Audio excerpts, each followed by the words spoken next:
For Bible today, it's going to be helpful to review some of the things that we know about what people's houses were like back then.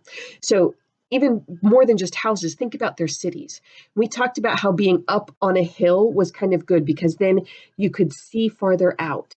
And if people were coming to attack you, well, if your city is down in a valley, it's easy for them to throw rocks into your city or to shoot arrows into your city. But if you're up on the hill, it's harder for them to throw things up to try to hurt you. And if they're coming to attack you, it's really easy for you to just look over the wall and throw something at them. So it was good for cities to be up on hills because that way they could see where people were coming from. However, if you're trying to hide, if you're way up there on the top of a hill, everybody can see that, right? You clear off trees and things, so you're just right up there. Everybody sees a city on the top of the hill. And that is something that Jesus mentioned in the Sermon on the Mount. He said, a city on a hill cannot be hidden. If you're up there on the hill, you're the city. People look and they just see. You don't have to try to make it so people see you. They just see you because you're up there on the hill. They see you. It's not something you work at, it's just there. Then Jesus said, when he said, you are the light of the world, he said, a city on a hill cannot be hidden. And then he said, no one lights a lamp and puts it under a basket. Remember, we talked about those houses, that they were kind of small and they would have had just a few windows. You didn't want great big windows because then you'd get lots of rain in them, or somebody who was trying to steal from you could get in easily.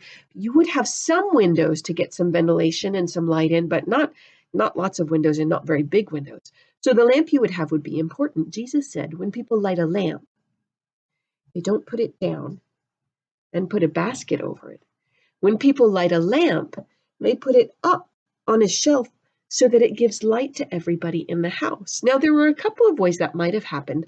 Sometimes they had a stand, kind of like a narrow, tall table that it could go on. Another thing that they might do sometimes was actually to put a little shelf right built into the wall, and the lamp could go right there on the shelf. So Jesus said, nobody lights a lamp and puts it under a basket. You had to pay to have the oil in the lamp so that there would be fire. You had to pay to have the wick in the lamp so that it would catch on fire and you could have a flame to see. You weren't going to light that and just put it under a basket. If you were going to light the thing you paid money for, you were actually going to use the light by putting it up on the shelf where it would shine for everyone to see. And so Jesus, that's that verse we were looking at. Jesus said, in the same way, just like that lamp shines out for people to see in the house, that woman who was looking for her coin, she needed a lamp to be able to find it. You sometimes, when it was really bad weather, you would do your cooking inside the house. It would be awfully helpful if you have that lamp when you're stirring your food. Maybe you were trying to sweep the floor or take care of a baby or do something else. It's helpful to have that light. When you light the light, you want to have the light. And so Jesus was saying, in the same way, the people who are listening to Jesus, who are supposed to be the Jews who follow God, they should be the lights up there on the shelf. Sometimes, though, when he was kind of hinting at, it's kind of like we have that light and we want to put a little basket over it to cover it up. So we're going to talk about some of the things that we do that hide our light. Girls, in your packet of papers that you got from me, you have one that looks like this. Now, you have a couple that look kind of like this with the candle on them. You want to watch for the ones that have the Bible verse at the top. And then the question down here at the bottom. Do you see the question mark? Pause the video if you need to and go get this paper. All right, so these Bible verses are going to help us think about these questions. We're going to go through and answer them together, yes or no. Ephesians chapter 4, verse 25. Stop lying to each other. Tell the truth, for we are all parts of each other, and when we lie to each other, we're hurting ourselves. Does lying hide your light? Now, boys and girls, I'm guessing you know that. Let's go ahead and pretend that we're taking a little basket here. You know that song, Hide It Under a Bushel? No, a bushel is a type of basket. So go ahead and put this basket over here. Maybe a little light will come out, but not very much. Because lying definitely would hide our light. Ephesians 4:26, that's the very next verse. If you're angry, Don't sin by nursing your grudge. That means going ahead and continuing to be angry and thinking about all the horrible things that that person did to make you angry. Don't just keep hanging on to your anger. Don't let the sun go down with you still angry. Get over it quickly.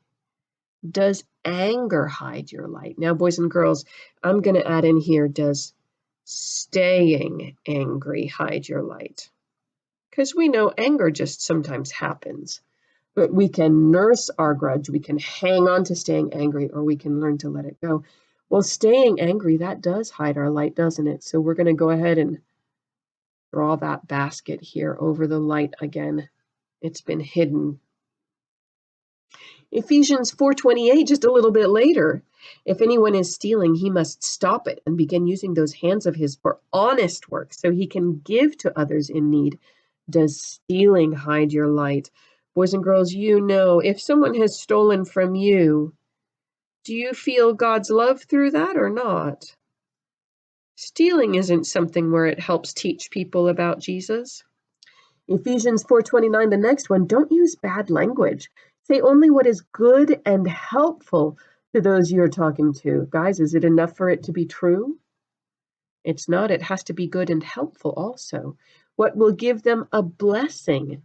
Do bad words hide your light? Now, boys and girls, bad words does not just mean, words you get in trouble for saying. It might mean just things that are unkind, even if they're true. Those things hide our light. We want our words to be a blessing. Next verse, Ephesians 4:30. This should say cause, not case. Don't cause the Holy Spirit sorrow by the way you live. That means don't make it sad. Does making God sad hide your light? Now this one here, boys and girls, we're going to actually cross this off because we want to be specific when we think about these things. And making God sad, well, that's done by all these other ways. We just, these are all Ephesians chapter 4. This is just the end of it. Those are the ways you live that God gets sad about. So these are the specific examples. Ephesians 4:31, stop being mean, bad-tempered, and angry. Arguing, harsh words, and dislike of others should have no place in your life. Does arguing hide your light? Now, boys and girls, we can disagree, right? But we can be pleasant about it without arguing. Next verse, Ephesians 4:32. Be kind and nice to each other, tender-hearted, forgiving each other, just as God has forgiven you because you belong to Jesus.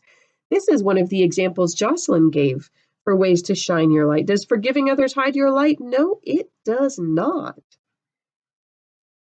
That's a shining light. Ephesians 5:1 is the next verse after Ephesians 4:32. Follow God's example in everything you do, just as a much-loved child copies his father. Does copying God hide your light? No, it does not. It makes your light shine. Now, boys and girls, for your work today, I want you to go back up here to these that hide your light. And I'll review for you what they are. Here's lying. Here's staying angry, stealing, and bad words, right? Unkind words is what this really means. Not bad words like ones that your parents get mad at you for saying, but things that are unkind. If you're able to write unkind in here to remind yourself, go ahead. For your work, I want you to choose one of these. And I want you to show an example of the light hiding thing to do. So maybe an example of lying, and then an example of doing it right. So make up a situation in your mind. And with that same situation, make an example of the bad thing to do and an example of the right thing to do. So just choose one of these, either angry, lying, stealing, or unkind bad words. Make an example of a time of doing the wrong thing, and then see if you can switch that same one around to be doing the right thing. All really interested to see those examples. One example where it's like a choose your own ending. The same thing could happen, and you could choose the wrong thing and hide your light, or you could choose the right thing and shine your light for God. I'm excited to see this. Bye bye.